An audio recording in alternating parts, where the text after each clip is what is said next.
The words hung in the air of my cozy living room, as out of place as a vulture in a canary cage. $50,000. My son, Ronan, stood with his back to the fireplace my David had built, his arms crossed. He had the same impatient energy he'd had since he was a teenager. Only now it was curdled by the bitterness of a 42-year-old man whose artisanal kombucha business was, predictably, failing. "It's not a gift, Mom. It's a bridge loan, an investment." I felt the familiar, weary ache settle in my bones. "Ronan, we've talked about this. The savings there for my final years. For emergencies." His face, which still held a shadow of the sweet boy I once knew, hardened into a mask of cold calculation. His eyes flicked away from me, landing on the braided rug by the hearth. There my buddy, my sweet 14-year-old golden Labrador, lay sleeping. His grizzled muzzle twitched in a dream, his tail giving a soft thump-thump on the floor. "You have 1 week to get me that money," Ronan said, his voice dropping to a low, chillingly calm tone. "If you don't, I'm putting him in the car myself and driving him to the county shelter." He paused, letting the horror of his words sink in. "You know the one known for its high euthanasia rate. They don't have space for a dog that old, Mom. He'll be confused and scared, and no one will adopt him." You know what happens next. A cold dread, sharp and sudden as a shard of ice, pierced my chest. It wasn't just a threat. It was a vivisection of my heart, laid bare for him to exploit. He was weaponizing the last pure thing in my life. I looked at my son, truly looked at him, and saw a stranger. Then I looked at Buddy, the warm, breathing embodiment of my love for a husband long gone. My world narrowed to that one non-negotiable point. I let out a slow, shaky breath that he mistook for defeat. "All right, Ronan," I heard myself say, my voice sounding distant and thin. "Give me a few days to arrange things." The front door clicked shut, and the silence Ronan left behind was heavier than any sound. I didn't move.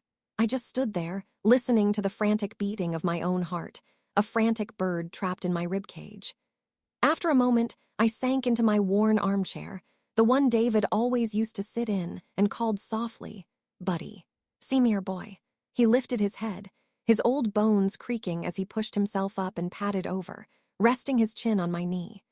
His brown eyes, cloudy with age but full of unwavering love, looked up at me. I buried my fingers in the thick, soft fur of his neck, and as I did, the years of placating Ronan spooled out in my memory like a grim, unending thread. It started small. The unpaid tuition for the community college business degree he never finished. I'd used a portion of David's life insurance, telling myself David would want him to have a good start. Then came the first real business venture, a t-shirt printing company. He needed $15,000 for equipment.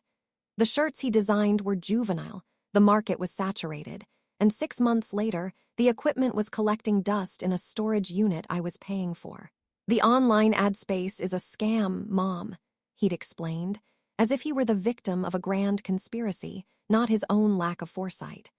A few years later, it was the ghost kitchen concept, delivering gourmet tacos from a rented commercial kitchen space. That one cost me nearly $30,000. It lasted 4 months. The reason for its failure? Unreliable suppliers and the gig economy apps are exploitative. It was never his fault.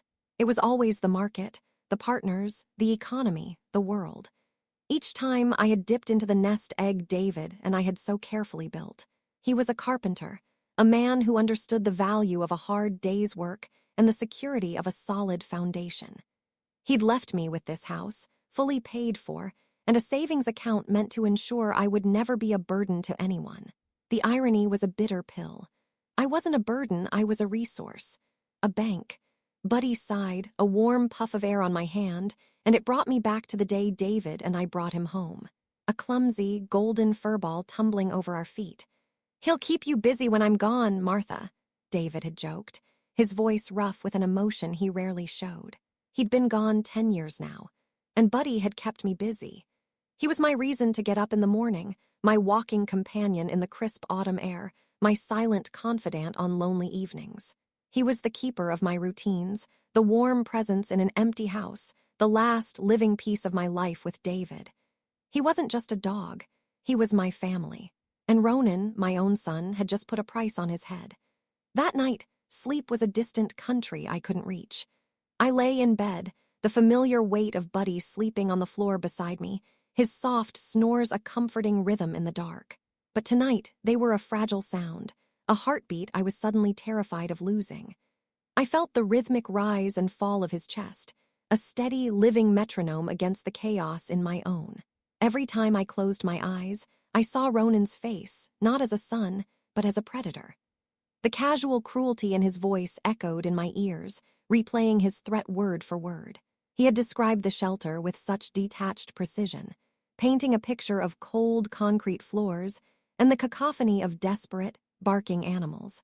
He knew exactly which chords to strike, which fears to manipulate. He hadn't just threatened a pet. He had taken a sacred memory, the purest thing David and I had built together besides our son, and smeared it with the filth of a shakedown. I touched the empty space on the bed beside me, where David had slept for 45 years. He would have been appalled. He would have been heartbroken. And that's when the last thread of maternal delusion finally snapped. For years, I had told myself Ronan was just lost, that he had a good heart buried under layers of disappointment. But what I saw in his eyes yesterday wasn't disappointment. It was entitlement. It was the cold, clear gaze of someone who saw my love not as a gift to be cherished, but as a resource to be mined, and if necessary, a vulnerability to be leveraged. It wasn't a sudden, fiery explosion of anger. It was quieter, colder. It was the sound of a lock rusted shut with years of hope and excuses finally clicking open. I realized that giving him the money wouldn't save Buddy. It would only lease his safety until Ronan's next crisis. My entire life, my home, my peace of mind, it would all be held hostage indefinitely. This wasn't about saving his business. It was about him consuming my life. When the first pale light of dawn filtered through the curtains, the grief was still there, but it had a new companion. Resolve.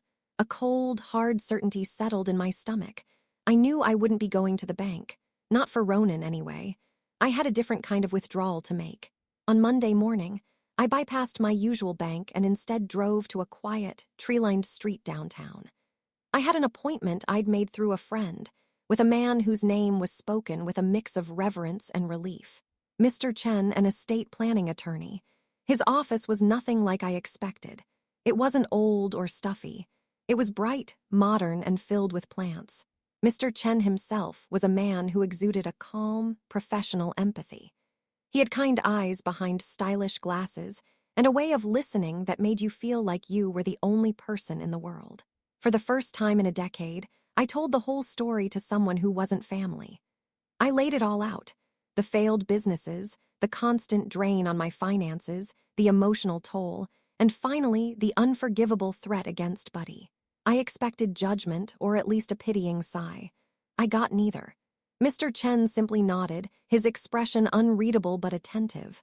When I finished, my voice cracking on the final sentence, he took a moment before speaking. "Mrs. Miller," he said, his voice gentle but firm. "Thank you for trusting me with this. First, let me be perfectly clear on one point. Everything you own outright. The house, your savings, your husband's pension. It is all yours. You have 100% legal authority to do with it as you see fit. You are under no obligation, moral or legal, to fund your son's lifestyle." Hearing it stated so plainly, by a legal expert, was like a bracing gust of wind, clearing away years of fog. He then began to explain the concept of an irrevocable trust. A legal entity that, once created and funded, could not be altered or dissolved. It was a fortress. As he spoke, a wild, audacious idea began to bloom in my mind, pushing aside the weeds of fear and sorrow. It was so bold, so fitting, that a small, unfamiliar smile touched my lips. I leaned forward. "Mr. Chen," I asked, my voice suddenly steady, "can I create a trust for a charitable purpose, and can I name it after my dog?" For the first time, a broad, genuine smile spread across his face. "You can, Mrs. Miller. You absolutely can. It would be a legacy, a statement." "Good," I said, feeling a surge of power I hadn't felt in years. "I want to set up a charitable foundation. I want to use the money my son demanded to fund it. It will be dedicated to rescuing and rehoming senior animals, the ones nobody wants. He raised an eyebrow, intrigued. And what will you call it? The Buddy's Home Animal Rescue Trust, I said. The name felt perfect, a shield and a tribute all in one. I left his office that day not as a victim, but as a founder. The next few days were a masterclass in deception, a performance I never knew I was capable of. When Ronan called on Tuesday to check in, I played the part of the dutiful, slightly flustered mother. The bank manager says a withdrawal that large needs a few days to process, Ronan, I said, my voice laced with a convincing sigh of feigned helplessness. There are forms to sign.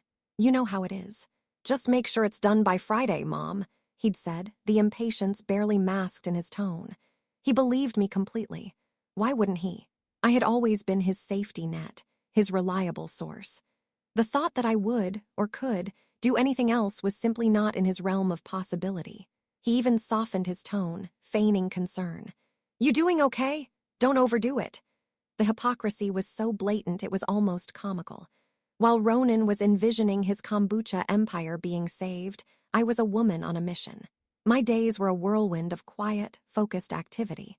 Mr. Chen and his team worked with astonishing speed. I met with a financial advisor to liquidate the necessary stocks, transferring the $250,000, a sum far larger than Ronan had even dared to ask for, not into my checking account, but directly into the newly established legal entity, the Buddy's Home Animal Rescue Trust. But the money was only part one of the plan. The second part was the masterstroke. It was the move that would permanently sever the branch he was so determined to saw off. With Mr. Chen guiding me through the paperwork, I signed a deed of gift. It stipulated that my house, this beautiful, sturdy home that David had poured his love and labor into, would, upon my death or my decision to voluntarily vacate, be donated lock, stock, and barrel to the trust. It would become its permanent headquarters, a sanctuary, a real physical Buddy's home. As I signed the final document, the one that made it all legal and, most importantly, irrevocable, I felt a profound sense of peace. Every stroke of the pen was an act of rebellion. Every legal clause was a brick in the wall I was building around my future. I wasn't just protecting my assets. I was reclaiming my life, and I was doing it in the name of the one creature who had given me nothing but unconditional love. Friday afternoon arrived, bright and sunny, a perfect day for a reckoning. I heard Ronan's car pull into the driveway at precisely 3 p.m. He was punctual when money was involved. I was sitting in my armchair, Buddy snoozing at my feet, the picture of domestic tranquility. On the coffee table in front of me sat a handsome, dark blue portfolio. Ronan strode in, a greedy, triumphant smile already playing on his lips. He was dressed in what he probably considered his business mogul attire, a blazer over a faded band t-shirt. "Hey, Mom, all set?" he asked, his eyes immediately locking onto the portfolio. He assumed it held a cashier's check. "Hello, Ronan, please sit down," I said, my voice even and calm. I gestured to the sofa opposite me. He plopped down impatiently, reaching for the folder. "Let's get this over with. I have a meeting with a new bottle supplier." "By all means," I said, nodding towards the portfolio. "It's all in there." He flipped it open with a flick of his wrist. His eyes scanned the first page. I saw the flash of confusion, the slight furrow of his brow. It wasn't a check. It was a cover page, embossed with a tasteful logo of a sleeping dog. In elegant script, it read, "The Buddy's Home Animal Rescue Trust, Articles of Incorporation." He looked up at me, his smile gone. "What is this? Some kind of joke?" "Keep reading," I said softly. He turned the page. His eyes darted across the legal text, a summary of the trust's mission to provide care for elderly and at-risk animals. He turned another page, and another. I watched as his complexion shifted from tan to pale, then to a blotchy, angry red. He finally reached the financial statement, the one showing the transfer of $250,000 into the trust's account. A choked, strangled sound escaped his throat. You gave it away," he whispered, his voice trembling with disbelief. "I didn't give it away, Ronan. I invested it," I said, echoing his own words back at him. "I invested it in something that will provide comfort and kindness, instead of funding another one of your failures." His head snapped up, his eyes wild with fury. And the house. What about the house? That's my inheritance. I reached into the portfolio and pulled out the final document I had placed there. It was a mock-up, a digital rendering of a beautiful brass plaque, the kind you see on donated park benches or library wings. I slid it across the table to him. The main inscription read, "This foundation and property were generously donated ** by Martha Miller, in loving memory of her husband, David, and their loyal companion, Buddy." But it was the smaller line of text at the bottom that I made sure he couldn't miss. With special acknowledgement to her son, Ronan Miller, whose actions provided the final, necessary inspiration to understand that sometimes severing a toxic bond is the only path to true freedom and dignity. He stared at it, his mouth hanging open. The blood drained from his face, leaving it a waxy, sallow color. He had lost. He hadn't just lost the money for his business, he had lost everything. The immediate cash, the future inheritance, the very foundation of his parasitic existence. It was all gone, and I had been the one to take it away.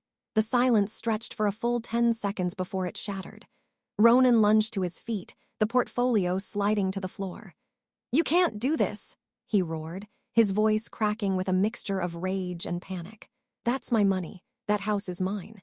"Nothing is yours, Ronan," I stated, my voice unwavering. Buddy, startled by the shouting, had woken up and moved to sit right beside my chair, a warm, solid presence. "It was never yours. It was mine and David's. Now it belongs to the trust." His face contorted.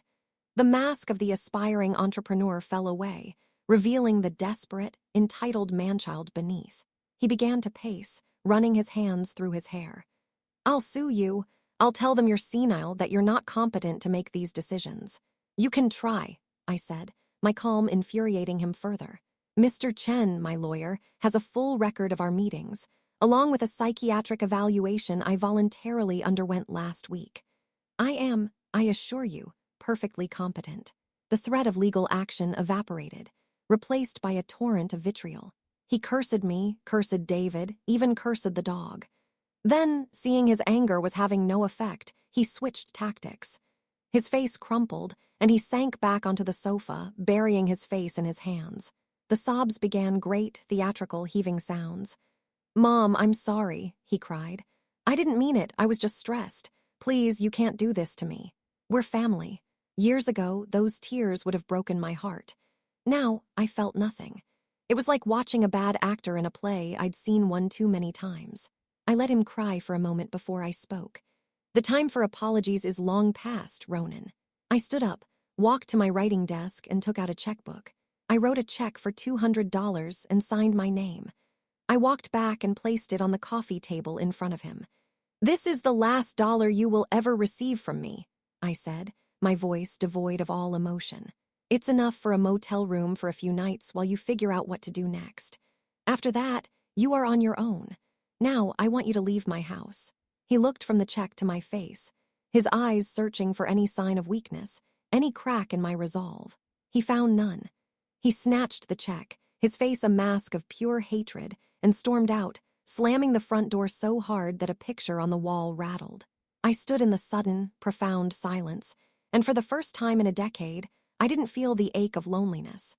I felt the clean, crisp, exhilarating air of liberation. The months that followed were a quiet revolution. True to my word, I began to dismantle the life that had been built around waiting for Ronan's next crisis. I sold off most of the heavy, dark furniture that filled the old house, pieces that held memories more of obligation than of joy. I packed up my personal treasures, David's worn-out armchair, and my collection of gardening books, and moved into a bright, modern 2-bedroom apartment in a senior living community downtown. It had a balcony overlooking a park, perfect for morning coffee with Buddy. I decided not to wait. I handed the keys to the house over to the trust's newly appointed board of directors. Watching the first volunteers arrive, their faces full of excitement and purpose, was more rewarding than any stock dividend. They painted the rooms in cheerful, warm colors and built state-of-the-art kennels in the spacious backyard, where Ronan once tried to build a skateboard ramp. In the end, I decided against putting the plaque with Ronan's name on it anywhere. Mr. Chen had the mock-up framed for me as a private memento, a reminder of the moment I chose myself. But the public face of Buddy's home would be one of pure positivity. My new life, my true legacy, would have no space for him in it.